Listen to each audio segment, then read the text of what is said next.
Suština tople poruke koja je iz Bele kuće poslata u Srbiju povodom Dana državnosti jeste želja da Srbija nestane kao država. To nije nikakvo krivotvorenje čestitke novog predsjednika Amerike Josefa Bajdena koja je stigla na Andrićev venac kod predsjednika Srbije Aleksandra Vučića.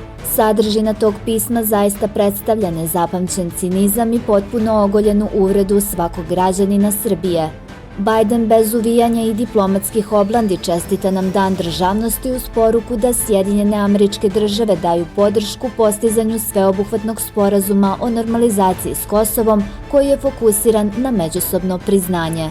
Nije potrebno političko i analitičarsko iskustvo da bi se ova čestitka protumačila na samo jedan način. Amerika zahteva da se Srbija potpuno odrekne 15% svoje teritorije, svog duhovnog i istorijskog sedišta i da se odrekne sebe.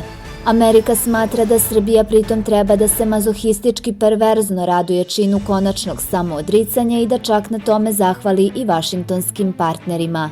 Nije poznato da li je Bajden možda zaboravio da je Srbija za razliku od lažne Republike Kosovo međunarodno priznata država članica Ujedinjenih nacija i da nju nema šta dodatno i posebno da priznaje njena južna pokrajina. Bajdenova čestitka ući će u anale političke istorije po svojoj bestidnoj i šizofrenoj poruci koja teško može da ostavi ravnodušnim bilo koga ko voli ovu zemlju.